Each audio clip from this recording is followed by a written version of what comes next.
A week before my 38th birthday, I woke up feeling like I'd been hit by a bus. The only thing that got me out of bed was having to run to the loo to throw up.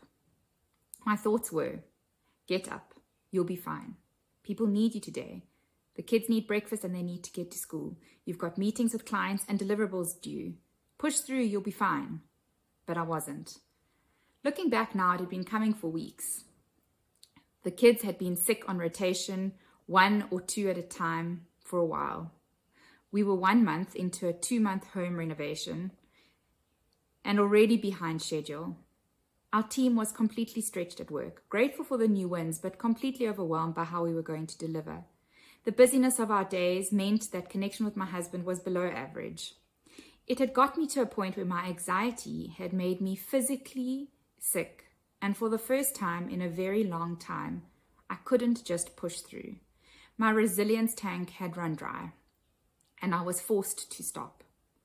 The problem, though, was when my GP advised me to take some time off work to rest, I literally laughed out loud and decided for myself that the stop was going to be a bit shorter than what she had recommended.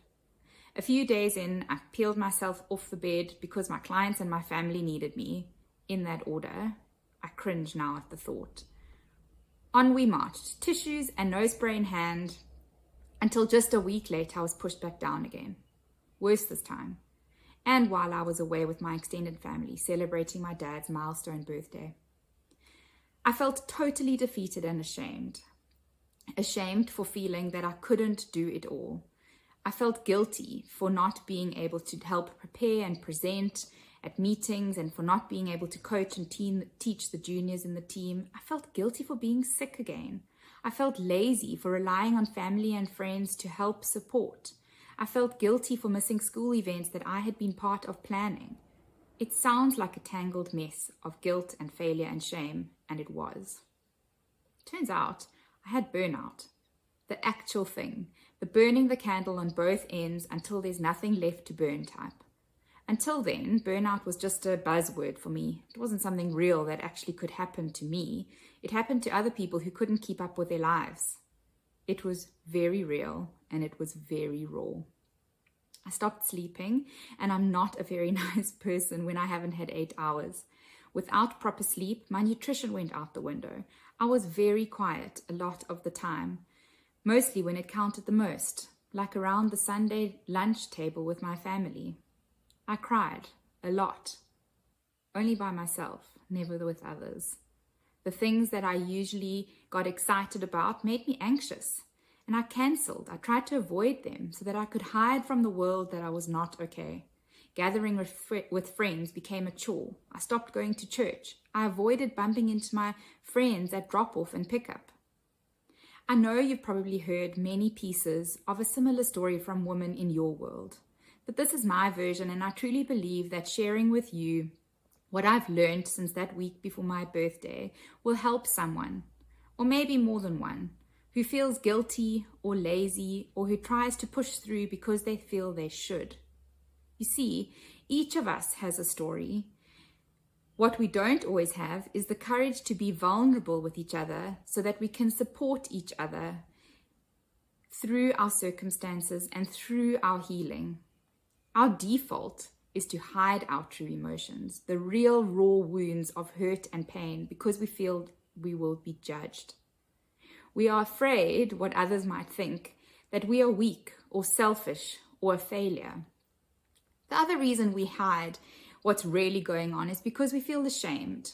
We're ashamed that behind the outward mask of the blow dry and the on-trend outfit, we don't have it all together. We're ashamed that we can't do it all. We're ashamed that we feel overwhelmed by our circumstances when so many other people in our lives are going through things far worse. Cancer, sickness, divorce, death, loss, all the awful things we don't wish upon anyone. We diminish our own emotions because we feel that others have it far worse. This could be true for you, but each one of us has a separate capacity for what's happening in our lives. Diminishing what is our truth or our story is not helpful to anyone, least of all ourselves and the ones we love. It's always easier to look at seasons in life when we've already gone through them.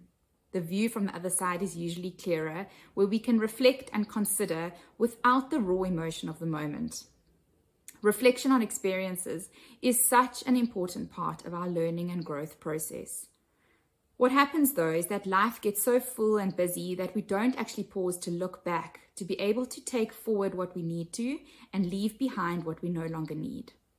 We keep going and going until our mental and emotional baggage is so heavy and our bodies are so burnt out that no view is visible through the haze of shoulds and musts. Sometimes though, we're given a rare gift of forced pause, even when we don't want it, just like that time before my birthday. I now call this my shift moment because it has fundamentally shifted my perspective of how I've navigated my road from then. It's also made me realize that what I have experienced might be what you're going through, and what I have learned may be helpful to you. It may be the light at someone else's very dark tunnel. My shift moment was a physical and mental shutdown, which got me reflecting on how I got there. Where had I gone wrong? What things have I learned that I hadn't put into practice in my life? Who was I? What were my priorities? And how was my life so far out of line from what I valued most? How was I going to get back up? Slowly, differently, fully acknowledging what mattered most to me, placing full focus on my true priorities and creating a life around those things.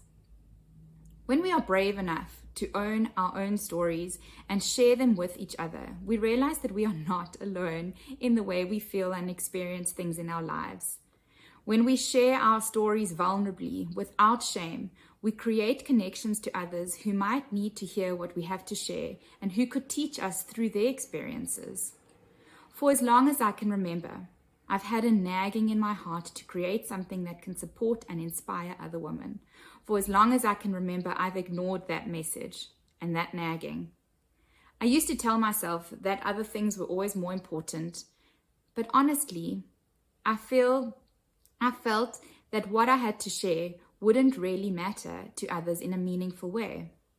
The thing about ignoring these nagging thoughts that keep tugging at our hearts is that they don't go away until we do something about them. They'll keep coming back to continue pulling us closer to what we're supposed to do with them. We are here in this world to fulfill a particular purpose, in a particular place, in a particular space and particular season. And no matter what, or how long, or how hard we try to ignore the call, if it is part of why we are here on this earth, we'll eventually reach a point where we feel brave enough to honor that call. Sometimes it takes a moment in time that tips the scale to finally action what we've been thinking about for years. Sometimes it takes this time because our book of experiences and learnings need to reach a point that they can fit together to be something that can be a guide for someone else. For me, it was a combination of events that led up to my shift moment. I felt all these things. I know shame. I know failure and the fear of it all too well. I know what it feels like to try hide behind the mask so many of us wear. These are all part of my story. When we own our stories, we get to write our own next chapter rather than being caught in the next chapter of someone else's book. So here it goes. Here's my story. Here's my story about how I fell over and over again and how I'm getting back up. Here is my story about the things I have learned and the things that have helped me. Here is my story of how I have moved through and forward, slowly and differently. I hope it helps you.